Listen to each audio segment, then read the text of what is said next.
English football মৌসুমের শুরুর দিনটাই উপহার দিল রোমাঞ্চে ঠাসা এক লড়াই। লন্ডনের ওয়েম্বলি স্টেডিয়ামে দেখা গেল মনে রাখার মতো আরেকটি ম্যাচ। রোববার 10ই আগস্ট নাটকীয়তায় ভরা ম্যাচে লিভারপুলকে টাইব্রেকারে 3-2 গোলে হারিয়েছে ক্রিস্টাল প্যালেস। এতে নিজেদের ইতিহাসে প্রথমবারের মতো কমিউনিটি শিল্ড ট্রফি জিতল ক্লাবটি। এদিন ম্যাচের নির্ধারিত 90 মিনিট শেষ হয় 2-2 সমতায়। দুইবার এগিয়ে গিয়েছিল লিভারপুল, কিন্তু অদম্য প্যালেস হাল না ছেড়ে দুইবারই সমতা ফিরেছেন চমকপ্রদভাবে। কমিউনিটি শিল্ডের নিয়ম অনুযায়ী অতিরিক্ত সময় না থাকায় ম্যাচ চলে যায় সরাসরি টাইব্রেকারে, আর পেনাল্টি শুটআউটে বাজিমাত করে Crystal Palace. Premier League champion লিভারপুলকে টাইব্রেকারে 3-2 গোলে হারিয়ে প্যালেস জিতে নেয় নিজেদের ইতিহাসে প্রথম কমিউনিটি শিল্ড। পেনাল্টি শুটআউটে লিভারপুলের হয়ে গোল করতে ব্যর্থ হয় মোহাম্মদ সালাহ, অ্যালেক্সিস ম্যাক অ্যালিস্টার এবং হার্বি এলিয়ট।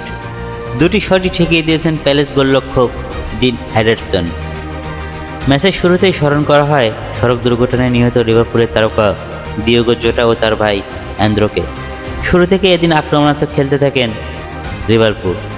4 মিনিটের মাঝে এগিয়ে যায় তারা। যদিও এই লিড বেশিক্ষণ ধরে রাখতে পারেনি লিভারপুল। 17তম মিনিটে লিভারপুলের ডিবক্সে ভার্জিন ফন ডাইকের ফাউলে ইসমাইল সার পড়ে যান, আর তাতে পেনাল্টি পায় ক্রিস্টাল প্যালেস। স্পট কিক থেকে সমতাটা নেন জো ফিলিপ মাতোতো। 4 মিনিট পর আর এক নতুন খেলোয়াড় জেরেমি ফ্রিমিংয়ের নৈপুণ্যে আবার এগিয়ে যায় লিভারপুল। প্রথম শিরোপা লড়াইয়ের যুদ্ধে প্যালেস 62তম মিনিটে ভালো একটি সুযোগ পায়, কিন্তু গোলরক্ষক অ্যালিসনকে পরাস্ত করতে পারেনি অ্যাভারেজ এজে। 77তম মিনিটে আর দলকে বাঁচাতে পারেনি অ্যালিসন। প্রতিপক্ষের ছোট ভুলের সুযোগ কাজে লাগিয়ে দ্বিতীয় দফায় ম্যাচে সমতা টানেন সেনেগালের ফরোয়ার্ড ইসমাইলা সার।